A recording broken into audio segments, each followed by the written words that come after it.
जी जी, हरि ओम, नमो नारायण, नमो नारायण। ओम नमो नारायण स्वामी जी। नमो नारायण स्वामी जी।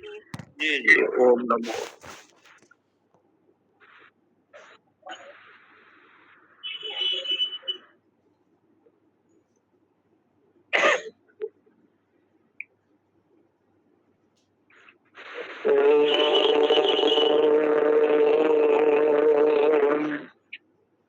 आनंदमानंद बने वसंतम,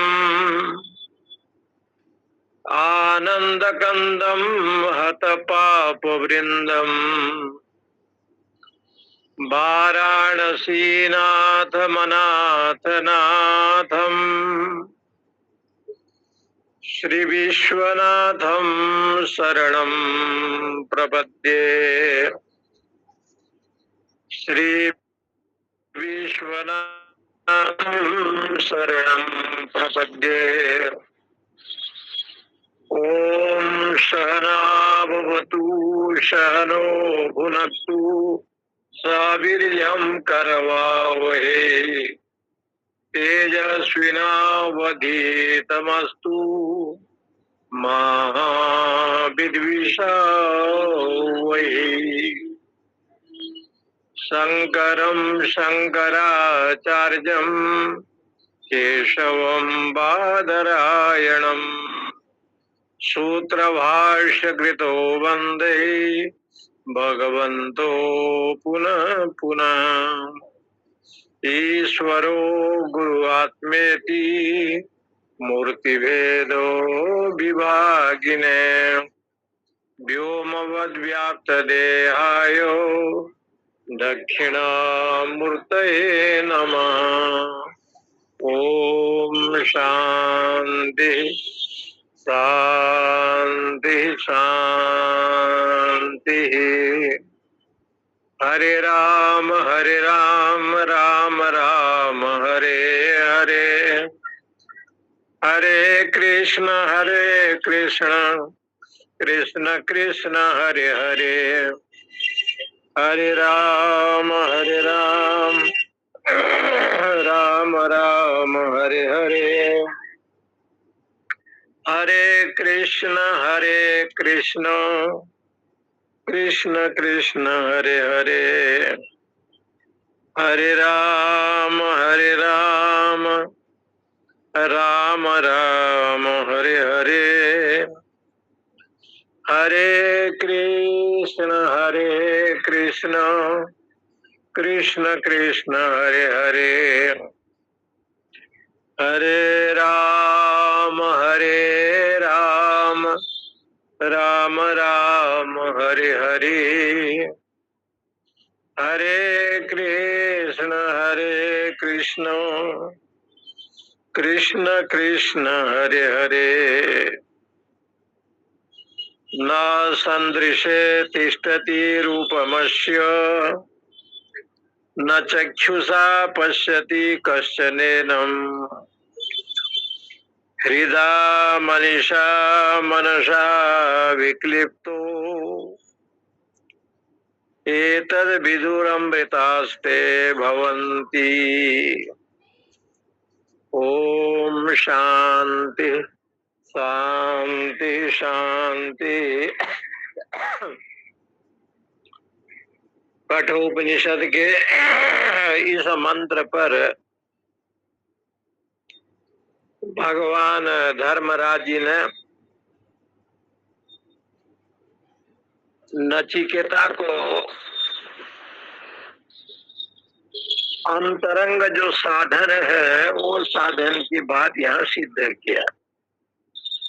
न संदृशे तिष्ठति रूपम अस्य ब्रह्मणा, इस परमात्मा का रूप ऐसे दिखाई नहीं देता। परमात्मा का रूप तो सर्वत्र सर्वव्यापक है, कण कण व्यापक है, घट घट व्यापक है, अखिल ब्रह्मांड के निमित्त अभिन्न उपादान कारण भी है। लेकिन यहाँ पर ये कहना है कि आप जब देखेंगे, घट को देखा तो घट को आपने देखने से, एक घड़े को जब देखेंगे तो क्या देखेंगे? उसको संस्कृत में ये कहते हैं आकृति। आकृति गणोयम ऐसे कहा जाता है। कोई आकृति देखता है, आकृति को देखता है,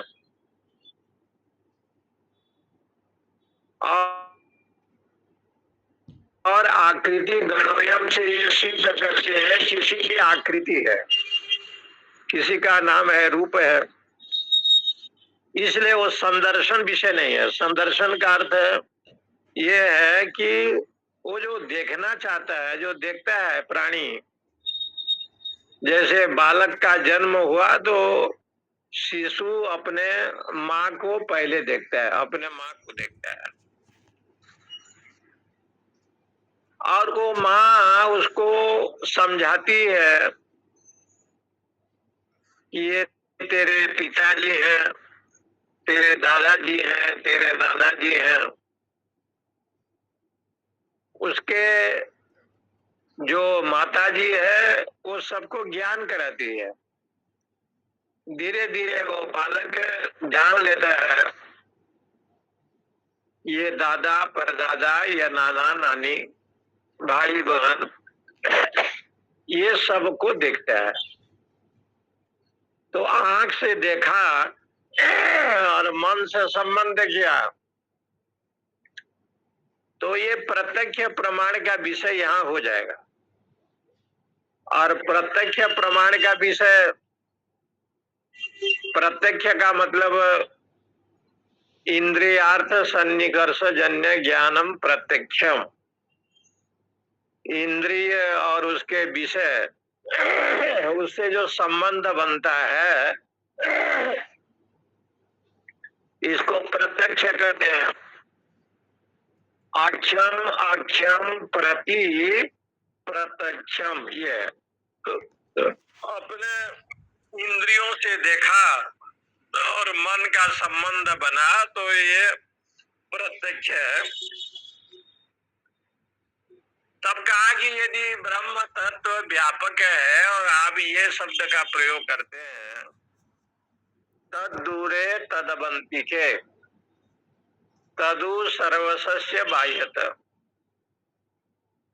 वो बहुत दूर में भी है और बहुत पास में भी। प्रहलाद जी के लिए भगवान पास में है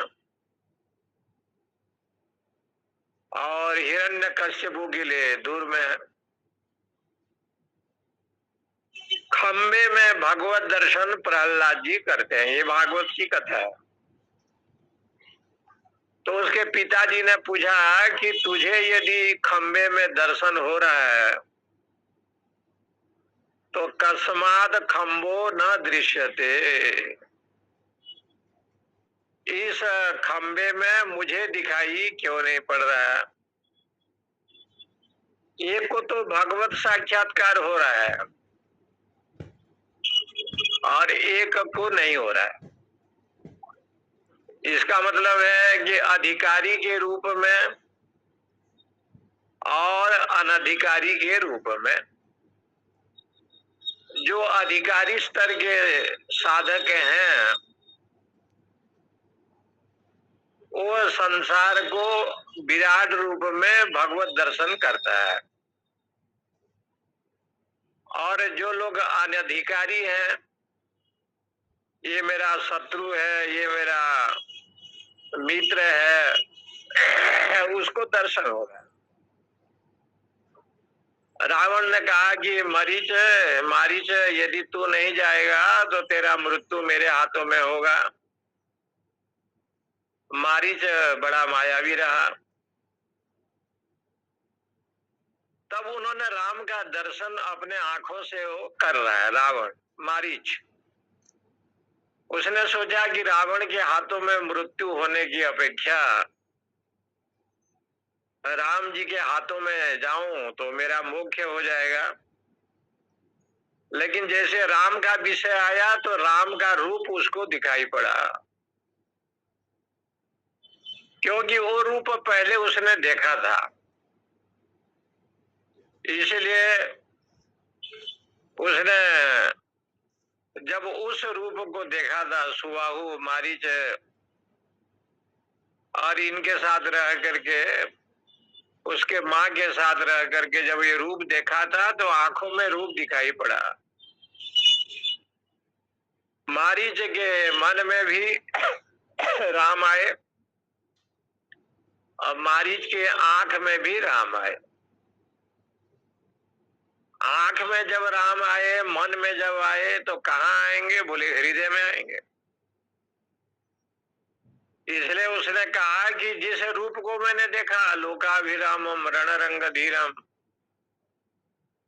राजीव नेत्रम रघुवंशनाथम, जिस रूप को विश्वामित्र महामुनि के साथ देखा था,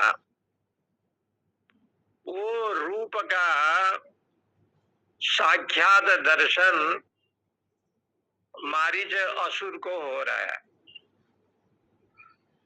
और वो मारीच सोने का मृग बन करके गया। भले वो एक लीला है, भगवत लीला है, भगवान की एक लीला माना गया है।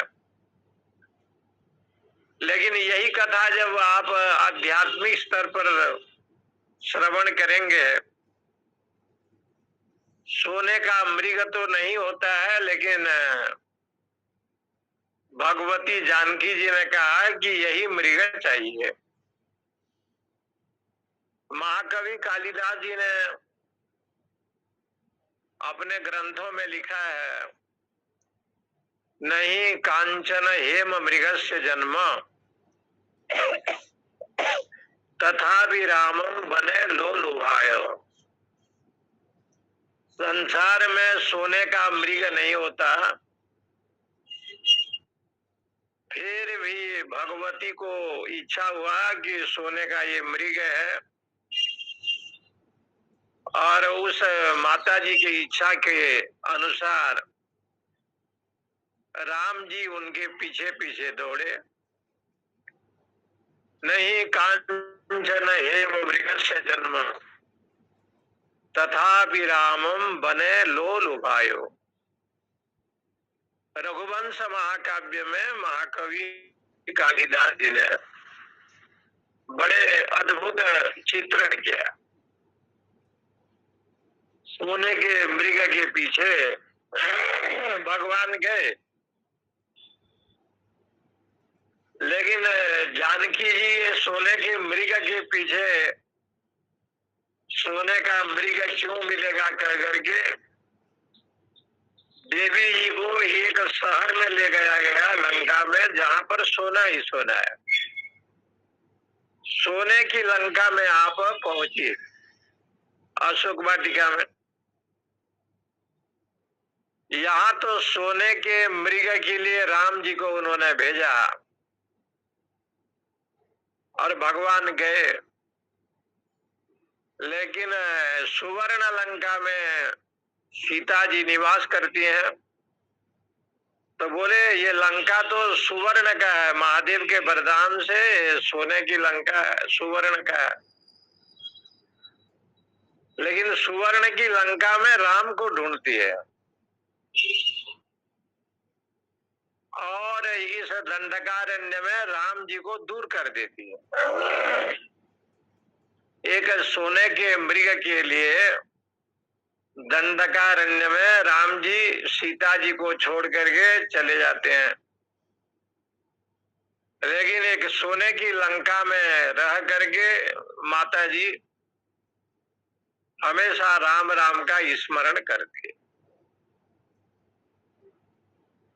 बड़ा अद्भुत ये उदाहरण है कि सोने की लंका में आप हैं और आपको सोने की एक मृगशाला चाहिए था, लेकिन सोने की लंका में भी आप उस समय राम का दर्शन करना चाहती हैं, राम का स्मरण करती हैं, और दंडकारण्य में रह करके राम जी को सोने की मृगशाला के लिए दूर भेजती हैं। इसलिए बड़ा अद्भुत विषय है। न संदृश्य तिष्ठति रूपम अस्य। ब्रह्म का दर्शन करना, क्योंकि सीता मान लीजिए आत्मबोध में आया है, तत्वबोध में शांति सीता समायुक्त, शांति को मान लीजिए सीता समझे, और शांति को अशांति कब होती है? जब वो राम दूर हो जाते हैं। जब परमात्मा दूर हो जाता है तो शांति नहीं होता। जिनके हृदय में भगवान का निवास नहीं है, सत्संग स्वाध्याय नहीं है, जिनके जीवन में अध्यात्म ज्ञान नहीं है, पूजन पाठ नहीं है, तो शांति रहता नहीं है। शांति का लक्षण गीता जी में स्पष्ट रूप से बताया, विहाय कामान यह सर्वान पुमान शरति निष्प्रिय निर्ममो निरहंकार स शांति मधिगच्छति। इसलिए जब शांति रूपी सीता चली गई तो महापुरुषों ने कहा कि रावण ले गया उसको। रावण शब्द का अर्थ बताया राग, जो सबको रुलाए और जो स्वयं रोए उसको रावण कहते हैं। इसलिए रावण नाम के एक पक्षी होते हैं जो मांस को खाते हैं, बड़े क्रोधी होते हैं। किसी भी प्राणी को देख लेंगे तो आंख में जो है ना उसका चोंच लगाते हैं और उसको अंधा कर देते हैं। तो ये जो रावण है वो राग है। इसलिए राग रूपी रावण शांति को प्राप्त नहीं कर सकता। लेकिन शांति यदि रहेगी तो कहाँ रहेगी? तो अध्यात्म रामायण में बताया अशोक वन में ही वो निवास करेगी। जहां शोक नहीं है ऐसे वन को अशोक वन कहते हैं। संसार को दुखमय कहा गया है, संसार में शोक है, और ज्ञानामृत में शोक नहीं है, इसलिए ज्ञानामृत को अशोक वन कहा गया है। ये आपको एक ग्रंथ के अनुसार बता रहा हूं, अपने मन से नहीं। तो ये जो ज्ञानामृत है ये अशोक वाटिका है। इस वाटिका में एक देवी रहती है जिनका नाम त्रिजटा है। त्रिजटा कहने का मतलब है कि जहां विवेक वैराग्य ज्ञान तीनों का समावेश हो उसका नाम हो गया त्रिजटा। तो वहां पर ये भगवती शांति जिनको सीता कहते हैं वो निवास करती है, ज्ञानामृत में निवास करती है, ज्ञान में, क्योंकि वहां शोक नहीं है। शोक और मोह का अभाव केवल ज्ञान में ही होता है। तब कहा कि जो ज्ञान में जो रहेगा वो किसको ढूंढे? बोले वो तो राम को ही ढूंढेगा, वो परमेश्वर परमात्मा को ही ढूंढेगा। इसलिए ये भगवती वहां रह करके भी अपने जो प्राणनाथ है, आत्मा है, ब्रह्म है, राम है, उनका दर्शन करना चाहती है। लेकिन दंडकारण्य में रह करके राम जी को दूर कर देती है। बोले जहां जमदंड होता है ना, मृत्यु दंड, जमदंड, दुख दंड, ये सब दंडक है। दंडक जो दंड को प्रदान करे ये सब दंडक है। ये बहुत बड़ा जंगल है और ये दंडकारण्य कोई नहीं है। मनुष्य का मन जब विश्व में भ्रमित हो जाता है तो ये सबसे बड़ा दंडकारण्य है। यो तो दंडकारण्य नासिक पंचवटी से प्रारंभ होता है और उस समय ये पंचवटी जो नासिक है, जिनका नाम पंचवटी पड़ा, पंचानाम बटानाम समाहार पंचवटी, 5 बट वृक्ष लगे हुए थे सामने सामने, और उसको देख करके भगवान राम जी ने सोचा है कि ये बट वृक्ष 5 ठो है, यहाँ अपना पर्णकुटी बनाना चाहिए। इसलिए पर्णकुटी का विस्तार भगवान ने किया, लखन ने, इसलिए उसको कहते हैं पंचवटी। पंचानाम बटानाम समाहार, 5 बट वृक्ष का। कहीं कहीं लिखा है कि 5 प्रकार के वृक्ष थे, इसलिए भी पंचवटी कहते हैं। लेकिन पंच बट वृक्ष जहां समावेश थे, साथ में थे, उसका नाम हो गया पंचवटी। और नासा को छेदन किया भगवान ने, शूर्पणखा के नाक को काटा,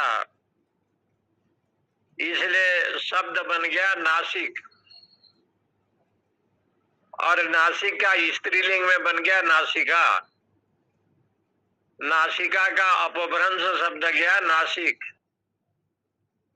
इसलिए उसको लोग कहते हैं नासिक पंचवटी। गोदावरी के तट पर आप विराजमान हैं। तो सबसे बड़ा दंडकारण्य ये संसार है। ये मनुष्य का मन भी एक दंडकारण्य है। यहाँ जमदंड प्राप्त होते हैं, लेकिन इस जमदंड में जो अज्ञान है, जो माया है, उसको आप मारी समझे, और उसको देख करके अविद्या की जो शक्ति है वो सीता जी है। अविद्या से जो युक्त होगा वो सीता है, और वो सीता कहती है कि मुझे ये मृग चाहिए। भगवान जानते हैं कि नहीं कांचन हेम मृग से जन्म, सोने का मृग नहीं होता। लेकिन देवी जब कहती है तो परमात्मा जाते हैं। इसका जो आध्यात्मिक अर्थ है, अध्यात्म रामायण बहुत अच्छा ग्रंथ है। इसलिए एक तो वो सीता है जो लंका में रह करके राम का दर्शन करना चाहती है, और वही सीता दंडकारण्य में रह करके सोने के मृग को वो प्राप्त करना चाहती है। तो देखिए अंतर यही है तो वही भगवती सीता है। यहाँ भक्ति काव्य में जरूर लिखा, सुनहूं प्रिय सखी मेरा कुछ लीला करना है, करहूं ललित नर लीला, तुम पावक करहूं निवासा, जो लगी करो निशाचर नाशा। भगवान ने कहा कि अब अग्नि में प्रकट प्रवेश करो, हम थोड़ा नर लीला करना चाहते हैं। सुनो सखी रुचि प्रिय व्रतशीला, मैं कछु करवी नरित ललित नर लीला। एक दृष्टि यहाँ दिया गया भक्ति ग्रंथ में कि भगवान की दिव्य लीला होने वाले हैं, लेकिन उसको आप मत लीजिए। अध्यात्म अर्थ में ये लीजिए कि सीता जी लंका में रह करके दर्शन करना चाहती है, लेकिन लंका में वो दर्शन करना क्यों चाहती है राम जी को? लंका में स्वयं गई कि नहीं गई बोले नहीं, लंका तो अपने मन से नहीं गई थी। सीता जी को लंका में ले जाने का काम रावण ने किया था। शांति रूपी सीता को कोई अपहरण यदि करना चाहेगा तो हृदय में जो राग द्वेष रावण है ना, यही लोग कर सकते हैं।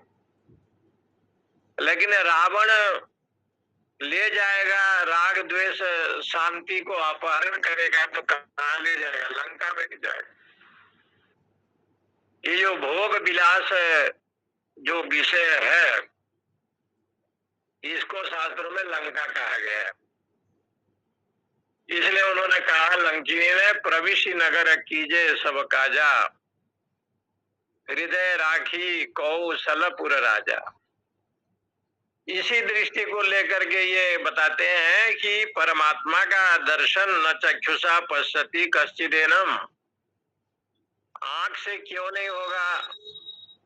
तो कहा कि जो ब्रह्म तत्व है वो प्रमाण से रहित है। कोई प्रमाण उसको सिद्ध नहीं कर सकते, न प्रत्यक्ष प्रमाण न अनुमान प्रमाण, प्रमाण से रहित। इसलिए वो आंख से दिखाई नहीं पड़ता। बोले उसको फिर किसी प्रमाण की जरूरत है कि नहीं है? तो शंकराचार्य भगवान कहते हैं उसका एक ही प्रमाण है, अहम। मैं ही ब्रह्म हूं, मैं ही आत्मा हूं, ऐसे समझे। और अपने जो मैं है इसको कोई प्रमाण की जरूरत नहीं पड़ता, वो स्वतः प्रमाण है, दूसरे प्रमाण की जरूरत नहीं पड़ता। इसलिए यहाँ कहते हैं पश्यति नोपलभते कश्चन कश्चित अपीयेन प्रकृतम आत्मानम। ये किसी इंद्रिय के द्वारा जाना नहीं जा सकता।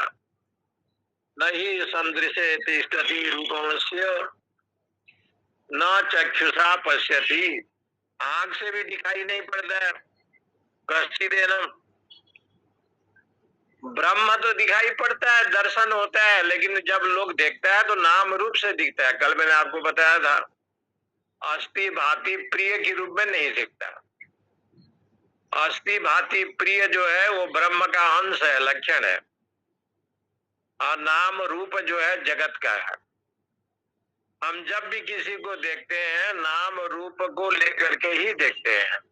तो नाम रूप को जब देखते हैं तो वो ये जगत का धर्म है, संसार का धर्म है, नाम रूप। इसका नाम सोनू है तो उसका शरीर को देखा, इसका नाम राम है तो शरीर को देखा, नाम रूप को देखता है। और जितने भी नाम रूपात्मक हैं ये सब प्रपंच है, नाम रूपात्मक सब प्रपंच माना गया। इसलिए नाम रूपात्मक प्रपंच को जब देखता है संसार में, तो उन्होंने भागवत जी में हमेशा ये लक्षण बताया कि वो देखता क्यों नहीं है। तो कहते हैं नाम रूप को लेकर के केवल विषयों में ही रमण करता है, विषय में ही रमण करता है। इसलिए उस ब्रह्म का दर्शन साधक को नहीं होता। उसके लिए आया कि जो आवरण होता है, जो उसमें आच्छादन करने की शक्ति होता है, पंचदशी में 4 बताया था। कल ये प्रसंग हुआ था, भ्रम, प्रमाद, विप्रलिप्सा, करणा, पाटव। ये 4 जो है आवरण है साक्षात ब्रह्म दर्शन करने के लिए। ये 4, ब्रह्म ज्ञान, प्रमाद ज्ञान, विप्रलिप्सा मान सम्मान प्रतिष्ठा की इच्छा, इसको विप्रलिप्सा कहते हैं। जैसे चटनी अच्छा है और चटनी को खाने से पुनः खाने की इच्छा होता है और बार बार जीव में लेता है, चटनी ठीक है। ऐसे चटनी की तरह जो है ना ये संसार का भोग है, ये विषय पदार्थ है। क्योंकि जितना भी वो विषय भोग सुख समृद्धि हो तो मन में संतोष प्रदान नहीं करते। ध्यायतो विषयान पुंसा संगस्तेषु पजाय, आसक्ति का जन्म होता है। इसलिए विप्रलिप्सा, विप्रलिप्सा में मान सम्मान प्रतिष्ठा ये सब जीव चाहता है। कर्णा पाटव, कान का कच्चा हो जाना। कर्णा पाटव का मतलब कान का कच्चा हो जाना। इसलिए भगवान शंकराचार्य ने एक जगह पर लिखा है, देहाभिमान गलिते, देह में अहम बुद्धि नाश हो जाए तो साधक क्या करता है, निस्त्री गुण्य पथिम विचरताम को विधि को निषेध, ऐसे आया। जब त्रिगुणात्मिका भाव उसके पास नहीं है तो विधि और निषेध की व्यवस्था नहीं होता। कोई निंदा करे कोई प्रशंसा करे वो समदर्शी रहता है। निंदा भी शरीर का, प्रशंसा भी शरीर का। जब मैं शरीर नहीं हूं तो मेरा निंदा और प्रशंसा से क्या प्रयोजन। संपूर्णम जगदेव नंदन वनम सर्वे विकल्पद्रुमा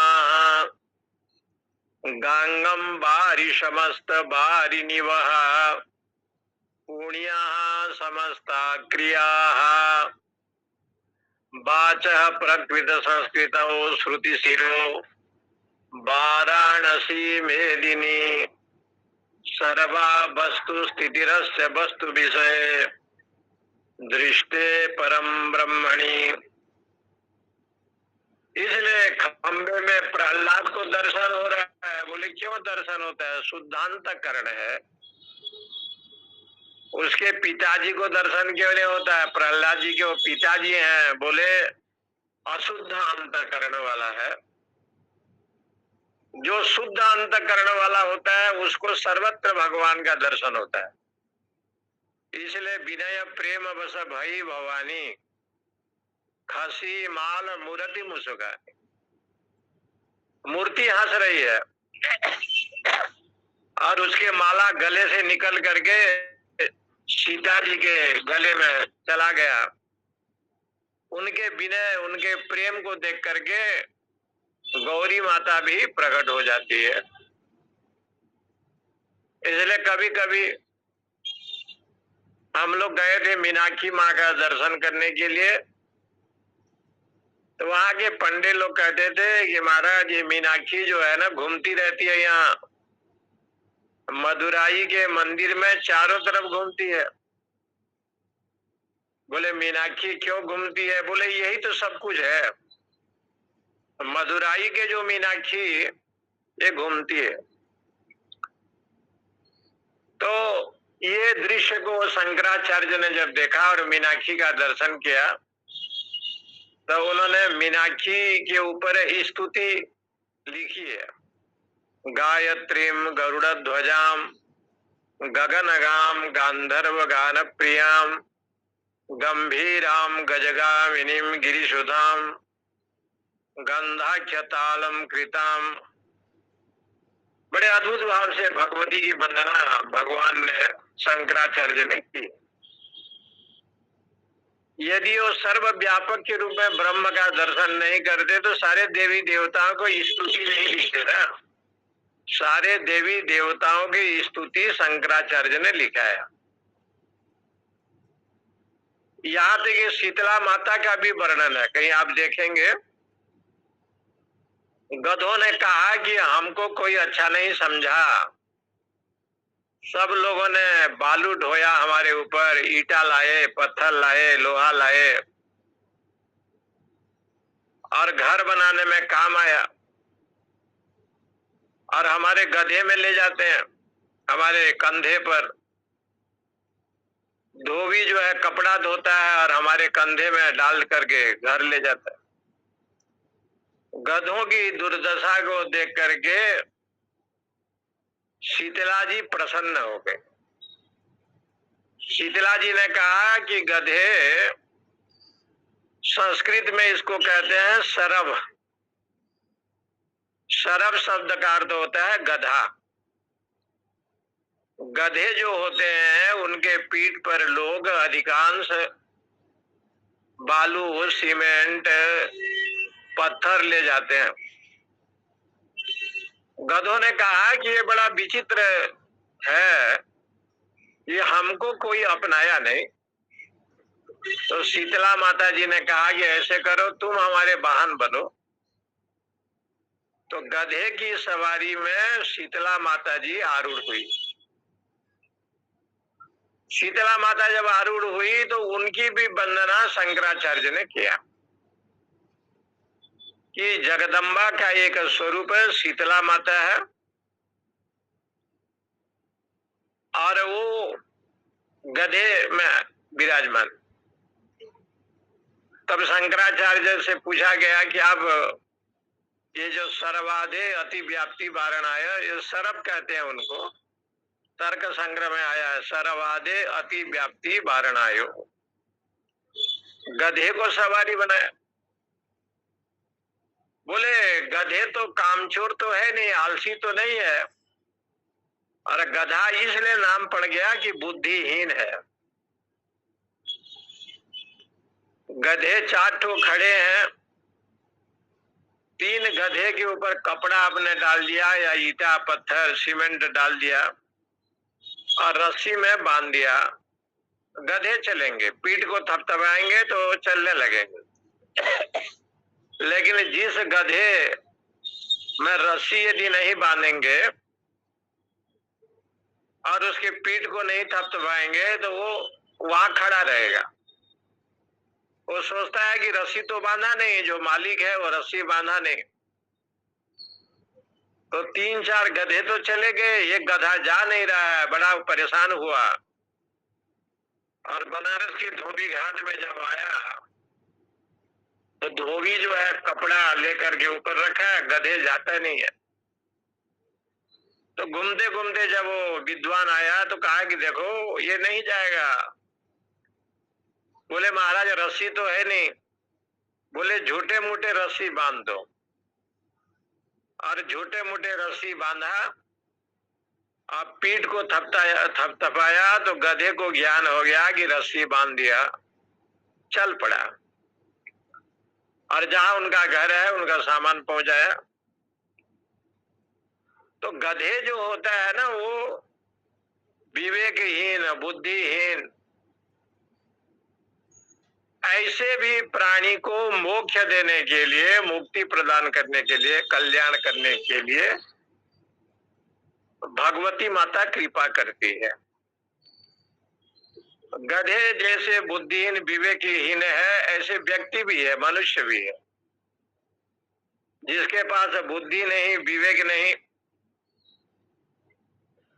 दिनमपि रजनी सायं प्रातः शिशिर बसंतो पुनरायातः कालः क्रीडति गच्छति आयु तदपि न मुंचति आशा वायु भज गोविंदम गोविंदम भज मूढ़मते।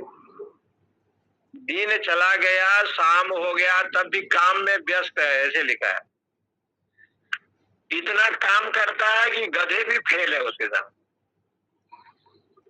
घर द्वार व्यापार दुकान का इतना उसके प्रपंच में है कि उसको एक सेकंड भी प्रभु की चर्चा में समय नहीं है, भगवत चर्चा में सब। इसलिए भर्तृहरि जी ने इस विषय को देखा तो उसने वैराग्य शतक में बहुत सुंदर श्लोक लिखा है, देख लीजिएगा। आदि तस्य गता गते रह रह संखीयते जीवितम, पहला श्लोक का यही है। बोले कि हे सूर्य भगवान धन्य हो आप सुबह निकलते हो तो शाम को जाते हो। सुबह तो उदयाचल में निकले, शाम को अस्ताचल में पहुंचे, लेकिन 1 मिनट भी आपको फुर्सत नहीं है कि थोड़ा चाय पानी पीवे। आप कहीं रहते नहीं। आदि तस्य गता आगते, सूर्य उदय हुए और सूर्य चले, चलते चलते अस्ताचल में पहुंचे, उदयाचल पहाड़ से निकले, अस्ताचल में गए। आदि तस्य गता गते रह संखीयते जीवनम। जब प्राणी का जन्म हुआ है, जिस दिन से जन्म हुआ तब से वो निकलता है, और जब तक वो मृत्यु को प्राप्त नहीं होता तब तक जो है ना उसको फुर्सत ही नहीं है। ये श्लोक की व्याख्या ऐसे है, नेट में भी देख सकते हैं। आदि तस्य गता गते रह रह संख्यते जीवितम। फिर भी व्यक्ति जो है ना प्रभु के, भगवान के चरण में, ब्रह्म चिंतन में बहुत दूर रहता है। इसलिए प्राणी को एक गधा बताया है, गधे तुल्य बताया। उसको संस्कृत में सरव कहते हैं, सरवादे अति व्याप्ति वारणाय हो, ऐसे लिखा है। और ये कोई वेदांती ने नहीं लिखा है, न्यायिकों ने लिखा है, गौतम महाराज ने लिखा है। गौतम का एक शिष्य था अक्षपाद, वो ग्रंथ को लिखता था तो आंख ऊपर में जाता था और पैर नीचे रहता था। इतना बड़ा मनीषी था, विद्वान था, उसका नाम पड़ गया अक्षपाद, भगवान गौतम के शिष्य रहा। तो देखिए, इसलिए यहाँ कहते हैं कि ब्रह्म दूर में है, पास में है। प्रहलाद जी को दर्शन हो रहा है, विशुद्ध अंतकरण वाला है। एक अर्थ तो ये है। दूसरा अर्थ है कि परमात्मा प्रमाण से रहित है, कोई प्रमाण की जरूरत नहीं है। तब शंकराचार्य से पूछा गया कि प्रमाण नहीं है तो कैसे प्राप्त होगा? तो आगे कहते हैं उसकी, न चक्षुषा पश्यति कश्चन हृदय मनीषा मनसा भी क्लिप्तो। हृदय में ध्यान करे, कैसे ध्यान करे? तो कहते हैं हृदयस्था बुद्धिया मनीषा संकल्पादि रूपस्य इष्टे नियंत्रित्वेन। हृदय में ध्यान करे तो कैसे ध्यान करे? अपने बुद्धि में संकल्प आदि जो है, मन का धर्म, संकल्प यदि करे तो तन्मय मना शिव संकल्पमस्तु। केवल सत्य संकल्प करे, शिव संकल्प करे, भगवत संकल्प करे, नियंत्रित्वेन इतम मैति मनित। इसलिए जो है ना, वो उस हृदय में मनीषा विकल्प इत्रा, वो परमात्मा का दर्शन होता है। कैसे होता है? मनन रूपेण सम्यक दर्शनेन। वो मनन करे। इसको गीता जी में कहीं कहीं जगह पर आया है कि शुद्ध मन से ही भगवत प्राप्ति होता है। शुद्ध मन से ही भगवत प्राप्ति होता है। जैसे आपको देवलोक जाना है तो ये शरीर से नहीं जा सकते, क्योंकि देवलोक में जो भी रहता है वो सूक्ष्म शरीर में रहता है, तो सूक्ष्म में जाना पड़ेगा, क्योंकि उस लोक में जाना चाहेंगे। पाताल लोक में जाना चाहते हैं तो जैसे जल में मछली रहता है तो मछली का जो शरीर है वो जलीय शरीर है, जल संबंधी शरीर है, इसलिए वो मछली जल में निवास करता है, जल ही उसके प्राण है। वायु के प्रदेश में जाएंगे, वायु लोक में, जैसे सर्प आदि वो वायु को ग्रहण करते हैं, तो वायु प्रदेश में आपको जाना पड़ेगा, वायवीय शरीर में। तो इसलिए उपनिषद में कहा जिस जिस लोक में आप जाएंगे उसी उसी प्रकार से आपको शरीर धारण करना पड़ेगा। स्थूल शरीर होगा तो ये मर्त मंडल में, सूक्ष्म शरीर होगा तो देवलोक में, उसके आगे तपोमय शरीर होगा तो ऋषि मंडल में, उसके आगे जो जीवन में, जो शास्त्रों में कहा गया है ब्रह्म संबंधी तपोमय भाव होगा तो ब्रह्म लोक में। तो एक एक लोक की जो जो परंपरा बताई गई है वो इस रूप में है।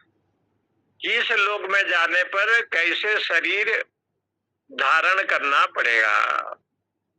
इसलिए जमलोक में जाएगा तो वहां का शरीर अलग है, बताते हैं।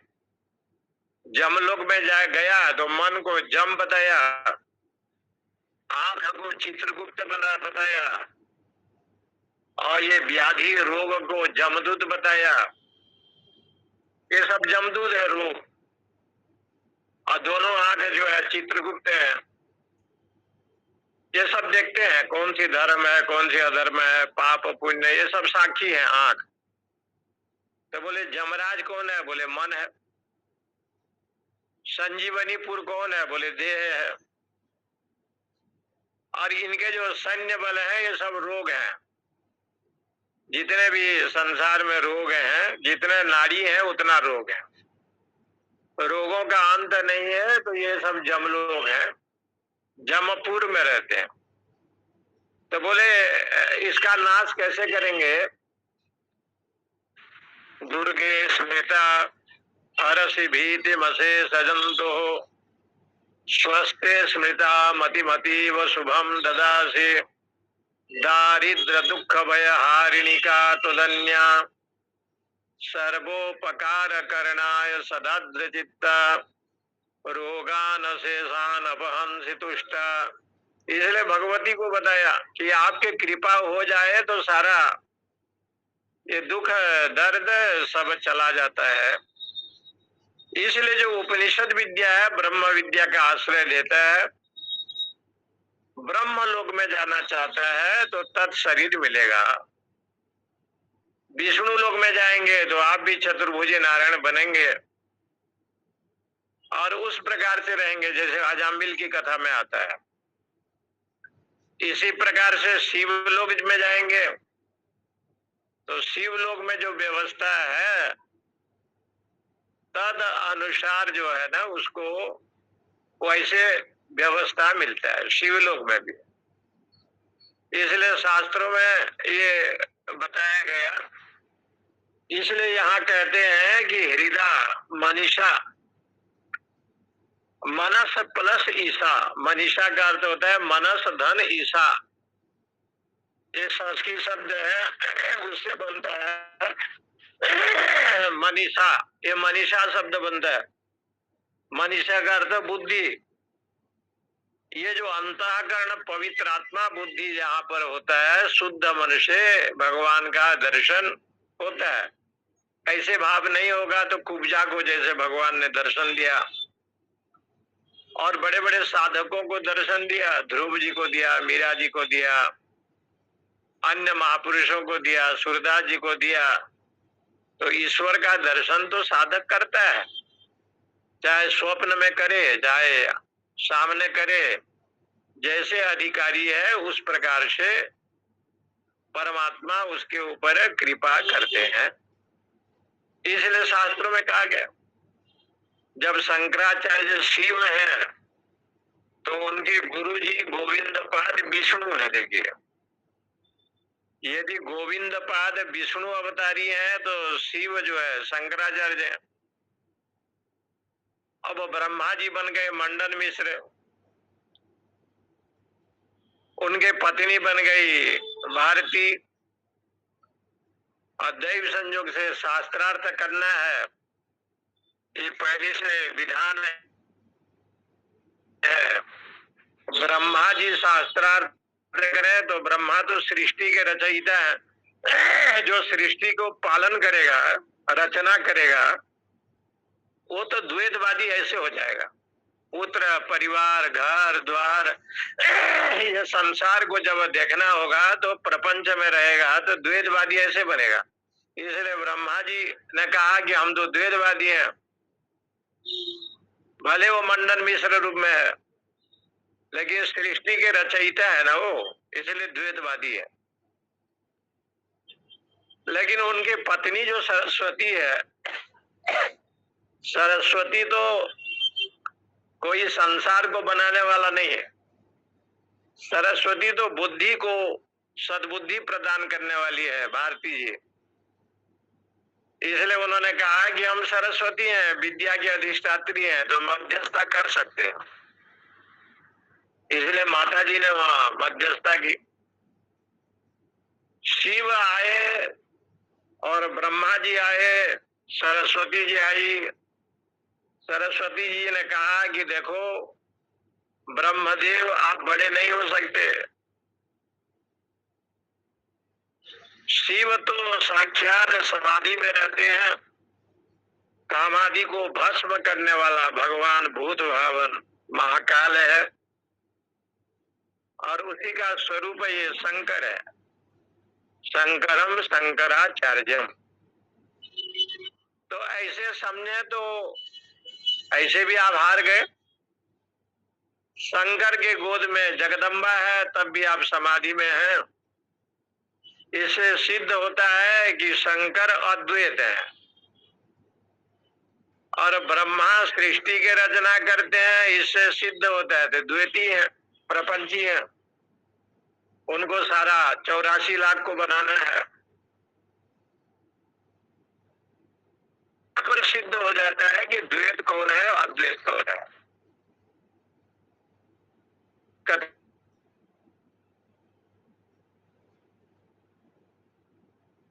का विषय नहीं है। इसलिए वेदांत में बाद जल्प वितंडा की कथा नहीं है। ऐसे इसी प्रकार से समझो कि ये जो हृदय मनीषा मनसा विक्लिप्तो, उस परमात्मा का साक्षात्कार शुद्ध अंतकरण में होता है। आत्मा ज्ञातुम शक्यते इति वाक्य शेष। यदा पंचावतिष्ठन्ते ज्ञानानि मनसा सह बुद्धिश्च न विचेष्टेति तामाहु परमां गतिम्। यदा पंच अवतिष्ठन्ते, पंचावतिष्ठन्ते का पदच्छेद है पंच अवतिष्ठन्ते ज्ञानानि मनसा सह। यदा ज्ञानानि मनसा सह पंच अवतिष्ठन्ते बुद्धिश्च न विचेष्टेति ताम आहु परमाम गतिम। इस मंत्र में ये सिद्ध किया 10वां मंत्र में। यदा ज्ञानानि मनसा सह, मन के साथ, ये मनसा ये तृतीया का एक वचन है। मन के साथ ज्ञानानि, ये जो ज्ञान शब्द बना है, ज्ञान, इस धातु से ज्ञान शब्द बनता है। ज्ञान शब्द व्याकरण में ज्ञान शब्द नपुंसक लिंग में प्रयोग होता है। ज्ञानम ज्ञाने ज्ञानानि, ज्ञानम ज्ञाने ज्ञानानि, ज्ञानेन ज्ञानाभ्याम ज्ञाने ही, ऐसे बनता है। इसलिए जो है ये ज्ञान शब्द का अर्थ होता है ज्ञायते इति ज्ञानम। जो जाना जाए उसको कहते हैं ज्ञान। किसके द्वारा जाना जाएगा? तो बोले विषयों के द्वारा। विषय यहाँ 5 है। शब्द है और रूप रस गंध है। ये 5 विषय के द्वारा जो जाना जाता है। जानने का काम कौन करेंगे? इंद्रियां और मन। जानेगा क्या? बोले आंख जो है रूप को देखा तो कहेगा कि ये रूपवान है देवदत्त। श्रवण करेगा, कान में सुनेगा तो समझेगा कि ये शुद्ध है कि अशुद्ध है। तो इंद्रियां का जो विषय होता है ज्ञायते शब्दादिभ्य इति ज्ञानानि, ये इसका अर्थ है। ज्ञायन्ते शब्दादिभ्य इति ज्ञानानि। जो ज्ञान का विषय होता है, बोध का विषय होता है, मन को लेकर के वो क्या करते हैं? यदा पंचावतिष्ठन्ते, पंचावतिष्ठन्ते, पंच अवतिष्ठन्ते, जिस समय ज्ञानेन्द्रिय और मन कहाँ जाते हैं? 5 कौन हो गया? ज्ञानेन्द्रिय। यदा पंच मन पंच ज्ञानेन्द्रिय और मनसा सह, मन के साथ अवतिष्ठन्ते, कहाँ युक्त होते हैं? आत्मा में। उस समय ब्रह्म में प्रतिष्ठित हो जाते हैं। इसका मतलब शुद्ध मन से ब्रह्म में प्रतिष्ठित हो जाते हैं। यदा यस्मिन् काले स्व विषयेभ्यो निवर्तिता अन्यानि एव पंच ज्ञानानि इंद्रियाणि। ये जो है अवतिष्ठन्ते मनसा, ब्रह्म में संकल्प आदि वृत्ति को छोड़ करके जब एक हो जाते हैं, बुद्धिश्चन विचेष्टेति, उस समय बुद्धि में निश्चय वृत्ति रहता है और कोई व्यवहार नहीं रहता। साधक जब साधना करता है, ये साधना पक्ष है, ये साधना पक्ष में ये दिखाया कि कोई भी साधक एक आसन में बैठता है तो उसको कहते हैं सिद्धासन। आप आधा घंटा, 1 घंटा, 2 घंटा, 4 घंटा बैठ सकते हैं, सिद्धासन है। पद्मासन नहीं कर सकता है तो आजकल एक नियम बनाया है शास्त्रों में, सुखासन में बैठे, सुख पूर्वक बैठे। सुखासन में भी यदि नहीं बैठ सकता है तो शवासन में बैठे, वही मुर्दे जैसे पड़े रहे। लेकिन साधना क्रम ये है कि जितने भी आसन हैं, आसनम योग धारणम, आसन का लक्षण बताया, आसनम स्थिरम आसनम, अपने शरीर को स्थिर कर लेना ही आसन है। तो आसन को जो है ना, पतंजलि जी ने सर्वप्रथम नहीं लिया, और उस आसन में जितने भी आसन हैं, योगासन, जितने भी आसन हैं, उसमें पद्मासन को श्रेष्ठ इसलिए बताया कि पद्मासन में बैठने की चेष्टा करे और ओम प्रणव का जप करे, गुरु मंत्र का जप करे। यदि विष्णु सहस्त्र नाम याद है, ललिता सहस्त्र नाम याद है, शिव सहस्त्र नाम याद है, या कोई भी से याद है, तो घंटे भर ध्यान भी करे और 1 घंटा बैठ सकता है तो बैठे।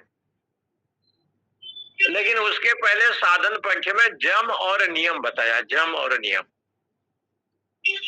जो जम और नियम बताया है, यमान सेवेत, अहिंसा, ब्रह्मचर्य, अस्तेय, परिग्रह, यमा,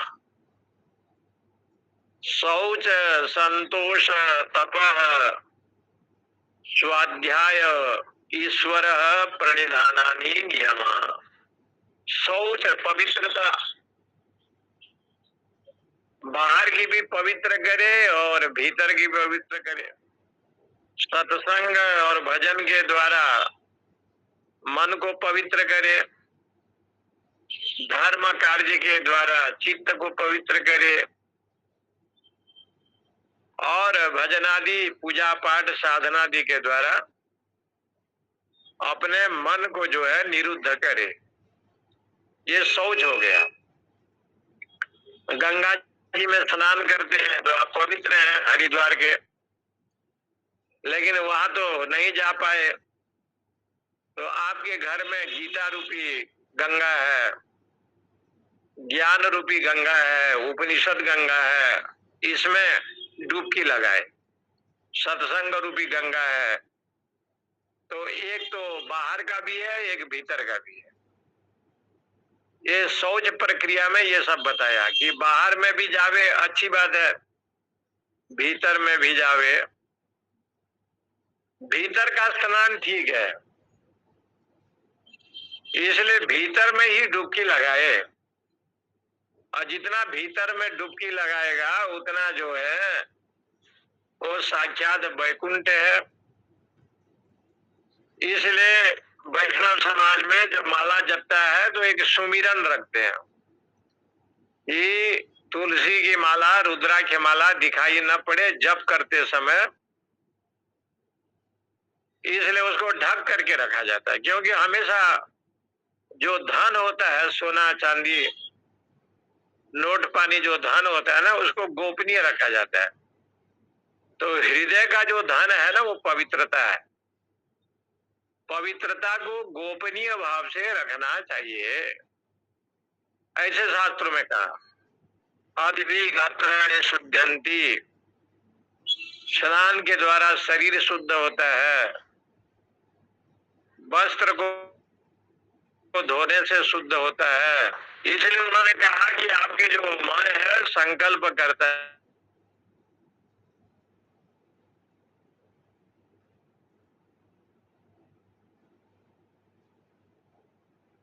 तो उस समय क्या होता है, ये ज्ञानेंद्रिय मन बुद्धि आदि जब जम नियम का पालन करता है तो कहते हैं उस समय बुद्धिश्च न विचेष्टेति तामाहु परमाम गति।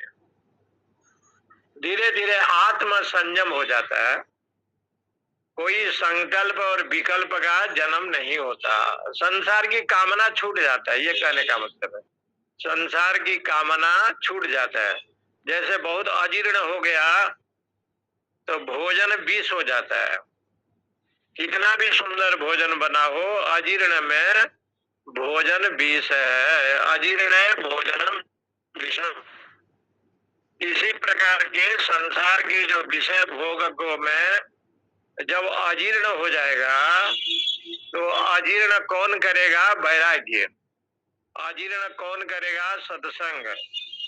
सत्संग और वैराग्य के द्वारा जब इस संसार के विषय भोग में अजीर्ण हो जाएगा तो उसको संसार के विषय में भूख नहीं लगेगा, ये चाहिए वो चाहिए। उसको तो उस समय एकमात्र भगवान ही चाहिए। मुझे है काम ईश्वर से, संसार छूटे तो छूटने दो, जगत छूटे तो छूटने दो। मीराबाई ने लिखा है, मुझे है काम ईश्वर से, जगत छूटे तो छूटने दो, बंधु बांधव रूठ जाए तो रूठने दो। ऐसे एक भजन है, बड़ा अद्भुत है। इसी प्रकार से कथा है। ओम पूर्णमद पूर्णमिदम पूर्णात् पूर्णमुदच्यते पूर्णस्य पूर्णमादाय पूर्णमेवावशिष्यते। ओम शांति शांति शांति। हरि ओम हरि ओम हरि ओम। हरिओम स्वामी जी।